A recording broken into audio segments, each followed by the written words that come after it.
चौथे सप्ताह के दूसरे मॉड्यूल में आपका स्वागत है। हम एक युग्मित दोलनों को देख रहे हैं और यह कुछ अर्थों में युग्मित दोलनों का भाग 2 होगा। और आगे बढ़ने से पहले हमेशा की तरह जल्दी से रिकैप करते हैं। हम युग्मित दोलनों द्वारा बात कर रहे हैं, उसका अर्थ है कई कणों को एक साथ जोड़ना, ताकि आप सोच सकें कि यह कई कणों के जोड़े की तरह है, जैसे कि स्प्रिंग द्वारा जोड़े गए हैं। लेकिन वास्तव में आपको वास्तव में दो वस्तुओं को एक साथ जोड़ने के लिए स्प्रिंग या ऐसी किसी भौतिक वस्तु की आवश्यकता नहीं होती है। यदि संभावित अंतःक्रिया हम टर्म को देखते हैं तो दो पेंडुलम के इस उदाहरण को एक साथ स्प्रिंग स्थिरांक के साथ युग्मित किया। नई चीज जो तस्वीर में प्रवेश कर रही है वह यह है कि जब आप इस सिस्टम के कणों में से एक को परेशान करते हैं तो दूसरा स्वचालित रूप से जल्द या बाद में डिस्टर्बेंस प्राप्त करने वाला होता है। इसलिए दोनों ऑसिलेशन करना शुरू कर देंगे। इसलिए आप उनमें से एक को दूसरे पर विचार किए बिना अलगाव में नहीं मान सकते हैं। इसलिए दूसरे शब्दों में हमारे पास एक कुल सिस्टम है जो दो कणों से बनी है, जैसे हमारे यहाँ स्लाइड में है। यह हो सकता है कि इसमें कुछ बड़ी संख्या में कण हों। किसी भी मामले में आप इसे अलग अलग कणों के रूप में नहीं मान सकते हैं, इसे इसकी समग्रता में माना जाना चाहिए। और हमने जो किया वह इन कणों में से प्रत्येक के लिए गति के समीकरणों को लिखना था। इसलिए हमने कहा कि पहले कण का विस्थापन x कहा जाता है और सेकेंड पार्टिकल का विस्थापन y कहा जाता है, और हमने इनमें से प्रत्येक के अनुरूप गति के समीकरण लिख दिए हैं। इसलिए सामान्य तौर पर हम मानते हैं कि x y से बड़ा है और हमारे पास गति के ये दो समीकरण एक साथ लिखे गए हैं। और हमेशा की तरह हमने इस g को i g से पहचाना गुरुत्वाकर्षण के कारण त्वरण है, और i वह क्वांटिटी है जो पेंडुलम ओमेगा 0 स्क्वायर में स्ट्रिंग की लंबाई है, जो व्यक्तिगत सिस्टम की प्राकृतिक फ्रीक्वेंसी की तरह है g/i। अब इसके साथ हमने जो चाल की वह दो समीकरणों को जोड़ने और दो समीकरणों को अलग करने के लिए थी। और जब हमने दो समीकरणों को जोड़ा और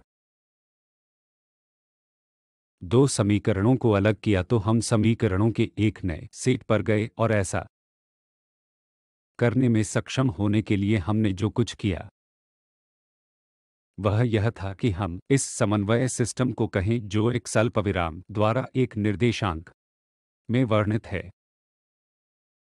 सिस्टम जिसे u, v द्वारा वर्णित किया जाएगा। और वास्तविक परिवर्तन यह था कि u x प्लस y है और v x माइनस y है। इसलिए जब आप यह परिवर्तन करते हैं तो आप देखेंगे कि दो समीकरणों का यह विशेष सेट समीकरणों के इन दो सेटों में ट्रांसफॉर्म किया जाएगा। और जैसा कि आप देख सकते हैं कि ये दो इक्वेशन अब स्वतंत्र इक्वेशन हैं, जिसका अर्थ है कि u के लिए इक्वेशन इसमें v शामिल नहीं है और v के समीकरण में u शामिल नहीं है। इसलिए यह गति के एक डायमेंशनल ऑसिलेटर इक्वेशन की तरह है जिसे हमने पहले देखा था, ताकि हम सीधे पहले मामले के लिए आवृत्तियों को लिख सकें। फ्रीक्वेंसी यह थी कि हमने यह पहचान की और दूसरे मामले के लिए फ्रीक्वेंसी इसके द्वारा दी गई है। इसलिए गति के इन दो समीकरणों को देखते हुए हम सीधे समाधान लिख सकते हैं, क्योंकि हमने इसे पहले ही सप्ताह में निपटा दिया है। समाधान केवल साइन या कोसाइन फंक्शन है, और इस मामले में मैं केवल कोसाइन फंक्शन का उपयोग करना चुनूंगा। इसलिए मैंने समाधान यहाँ नीचे लिखा है, और ये दो आवृत्तियां हैं, ओमेगा 1 और ओमेगा 2 और ओमेगा 1 ओमेगा शून्य से संबंधित है, इसलिए ओमेगा शून्य स्क्वायर होगा जबकि ओमेगा 2 स्क्वायर होगा। ओमेगा शून्य स्क्वायर प्लस 2 के बाई हम और फाई 1 और फाई 2 हैं दो चरण। मैं एम्पलीट्यूड और चरणों के लिए कुछ विकल्प बनाने जा रहा हूं, इसलिए मुझे एम्पलीट्यूड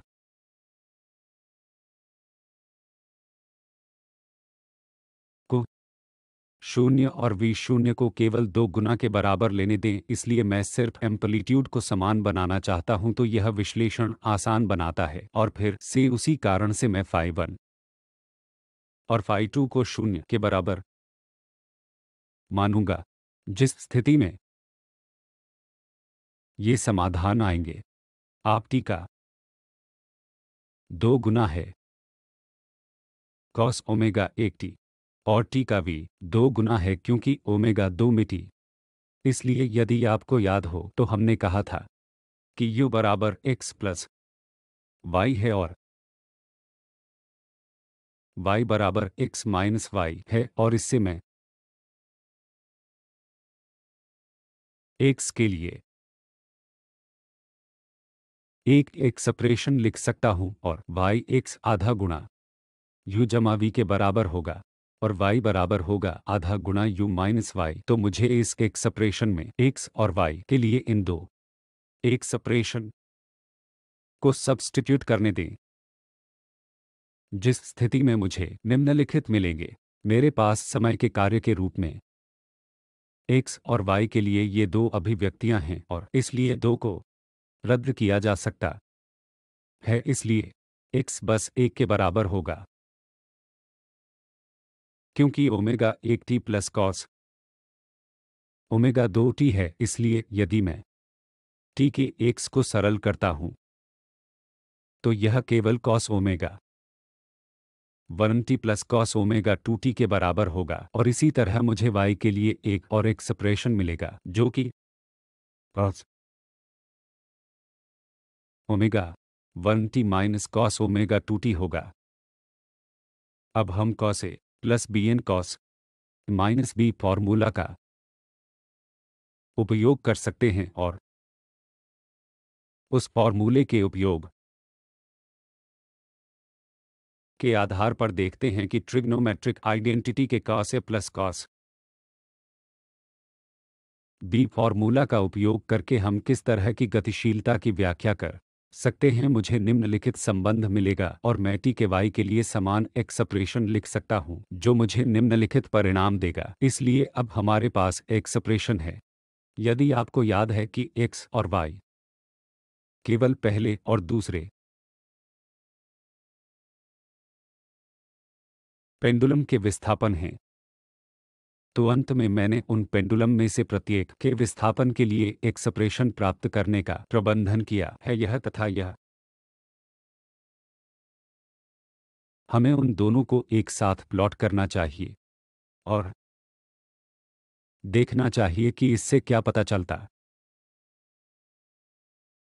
है कि बिट्स फिनोमिनन के मामले में हमने जिस तरह की एक्सप्रेशन प्राप्त की है वह ऐसा दिखता है। इसलिए एक कंपोनेंट है जो तेजी से ऑसिलेशन होने वाला है। विशेष रूप से हम यह धारणा बनाते हैं कि ओमेगा 1 और ओमेगा 2 लगभग एक दूसरे के बराबर हैं। Omega 1 plus omega 1 omega 2 minus से ओमेगा 1। तो अगर मैं मानूं कि ओमेगा 1 लगभग ओमेगा 2 के बराबर है, ऐसे मामले में ओमेगा 2 प्लस ओमेगा ओमेगा से अधिक होगा 2 माइनस ओमेगा 1 में से 1।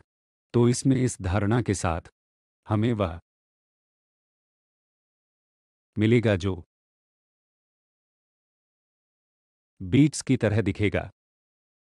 तो आइए हम स्केच करें कि तेज ऑसिलेशन उच्च फ्रीक्वेंसी ओमेगा 1 प्लस ओमेगा 2/2 के अनुरूप होगा और धीमी ऑसिलेशन जो लाल रंग में दिखाया गया है वह ओमेगा 2 माइनस ओमेगा 1/2 के अनुरूप होगा। यदि आप वाई ऑसिलेशन को फिर से देखते हैं तो इसमें एक कंपोनेंट होता है जो तेज होता है जो ओमेगा 1 प्लस ओमेगा 2/2 होता है। और धीमी गति से ऑसिलेशन होता है जो इस लाल प्रोफाइल द्वारा दिया जाता है, जो ओमेगा 1 माइनस ओमेगा 2/2 होगा। अब आप जो रोचक देखेंगे वह तब होगा जब आप एक्स और वाई के विस्थापन की तुलना एक दूसरे से करते हैं। आप देखते हैं कि इस पॉइंट पर जब एक्स ऑसिलेटर का विस्थापन लगभग 0 है तो वाई 2 लित्र ठीक उसी समय अधिकतम एम्पलीट्यूड ऑसिलेटर के रूप में होता है। दूसरे शब्दों में, जब आप भौतिक रूप से अनुदित कहते हैं कि आपने दो पेंडुलम के इस सिस्टम को एनर्जी दी है, तो आप स्प्रिंग से जुड़े हैं और आप इसके ऑसिलेशन करते हैं। क्या होने जा रहा है? जब ऐसे समय होंगे जब ऑसिलेटर में से एक यह कहेगा कि यह आपको 0 विस्थापन दिखाने वाला है, अनिवार्य रूप से अपनी संतुलन पोजीशन में रहने वाला है, और ठीक उसी समय वाई ऑसिलेटर अधिक एम्पलीट्यूड प्रदर्शित करने जा रहा है। और यह कहानी का अंत नहीं है और आगे जाने वाला है और किसी अन्य समय में एक्स ऑसिलेटर बड़ा आयाम होने वाला है यहाँ कहीं, और ठीक उसी समय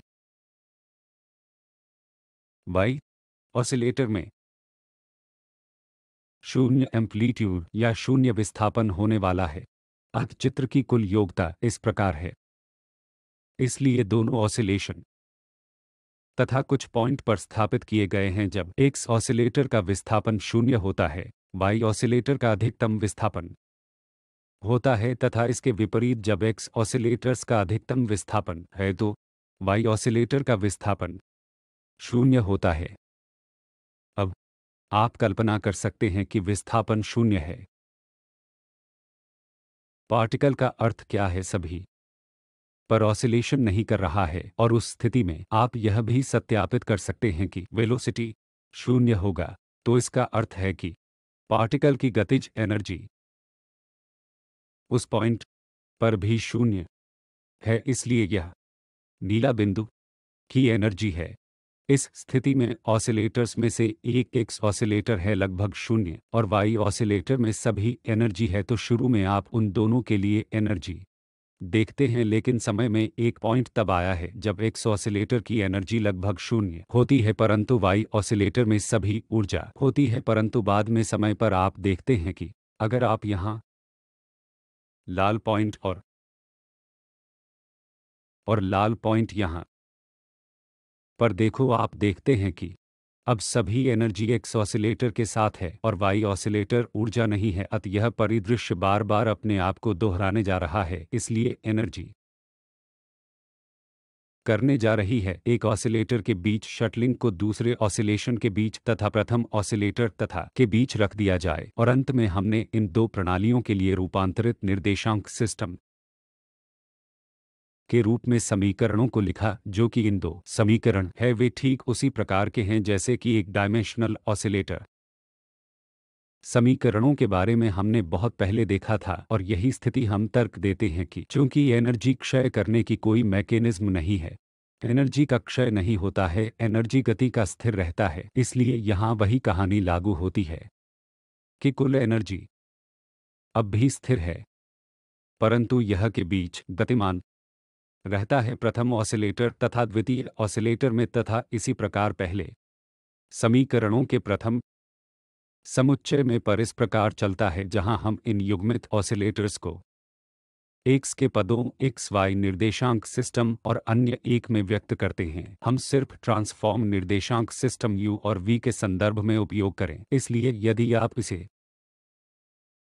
u और v ऑसिलेटर्स के परिप्रेक्ष्य से देखते हैं तो एनर्जी u और v ऑसिलेटर के बीच बंद नहीं रह सकती है, क्योंकि u और v दो स्वतंत्र ऑसिलेटर हैं, वे एक दूसरे के साथ बातचीत नहीं करते हैं। यही हम देखते हैं जब हम को देखते हैं, तो इन दोनों समीकरणों को पुनः याद रखें। इनमें से प्रत्येक एक स्वतंत्र एक डायमेंशनल हार्मोनिक ऑसिलेटर की तरह है कि आवृत्तियों की फ्रीक्वेंसी भिन्न होती है, तो u एक स्वतंत्र ऑसिलेटर v है, एक और स्वतंत्र ऑसिलेटर है। जो भी एनर्जी आप शुरू में u और v में डाल दिया है, u और v मोड में हमेशा के लिए रहेगा। तो हम को नीचे लिखते हैं इन सभी परिणामों हम द्वारा लिखे गए दो नए निर्देशांक की u और v को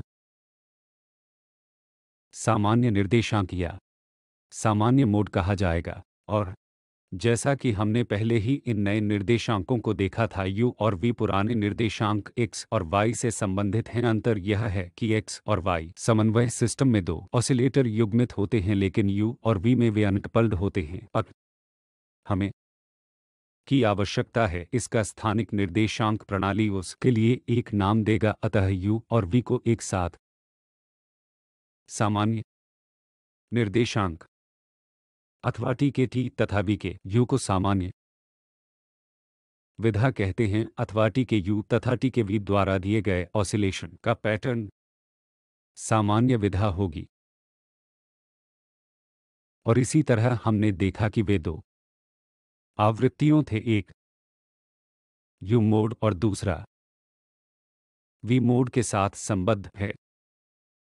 दोनों आवृत्तियों की संख्या ओमेगा है 1 और ओमेगा 2, जो u और v मोड और के संगत है। इन दोनों को सामान्य फ्रीक्वेंसी या सामान्य विधि आवृत्तियों कहते हैं, और ये आवृत्तियों स्पष्ट रूप से एक विमीय ऑसिलेटर की आवृत्तियों से भिन्न हैं। इसलिए इस स्थिति में ये एक डायमेंशनल ऑसिलेटर की आवृत्तियों से भिन्न हैं। ऐसा इसलिए होता है कि u एक विधा अथवा एक विधा के संगत होती है। एक एकल पेंडुलम तथा दूसरे एक पेंडुलम की फ्रीक्वेंसी दोनों पेंडुलम तथा I के बीच कमानी की उपस्थिति को ध्यान में रखती है। मान लीजिए कि एनर्जी एक u मोड के साथ, या मुझे इसे u तथा ऊर्जा IV कहते हैं, v मोड के साथ संपूर्ण सिस्टम की कुल एनर्जी समय का फलन नहीं होगी तथा स्थिरांक मान होगा u प्लस IV। दूसरी ओर मैं कर सकते हैं x और y मोड के साथ एक ही बात कर सकते हैं। RT x तथा EY कुल एनर्जी होगी जो स्थिर परंतु अति व्यापक रूप से होगी। इसमें से प्रत्येक अर्थात x तथा y अपने आप में स्थिर नहीं होगा। x समय का फलन होगा और EY समय का फलन होगा, परंतु x तथा y का योग होगा एक स्थिरांक जो समय से स्वतंत्र होगा। जबकि जब आप इसे सामान्य विधियों तथा उनके संबद्ध एनर्जी से देखते हैं तो यह स्थिति सामान्य होगी। फिर से संबद्ध एनर्जी को दोहराइए, u तथा v है, इनमें से प्रत्येक स्थिर है तथा कुल एनर्जी भी स्थिर है। तो सामान्य विधि निर्देशांक सिस्टम में दोनों विधियों के बीच एनर्जी का कोई विनिमय नहीं होता। प्रत्येक एनर्जी स्वतंत्र ऑसिलेटर की भांति कार्य करता है। हम यह अनुभव करते हैं कि विश्लेषण की हमारी विधि पर निर्भर करती है कि गति के दोनों समीकरणों को जोड़ने और घटाने से हम स्पष्ट रूप से प्राप्त कर सकते हैं गति के दो अंकउपल समीकरणों में गति के दो अंकपल समीकरणों में गति के समीकरणों को प्राप्त कर सकते हैं। यह एक चाल है जिसका हमने प्रयोग किया था। अब यह स्पष्ट नहीं है कि अगर मैं अधिक जटिलता, यह लिखने के लिए मेरा मतलब है अगर मैं जटिल युग्मित प्रणालियों का विश्लेषण करता हूं, डिस्ट्रिक्ट हमेशा काम करता है, तो हम इस तरह के युग्मित सिस्टम के साथ काम करने के लिए एक सामान्य तरीका खोजने की जरूरत है। और यह अगले मॉड्यूल में क्या होगा।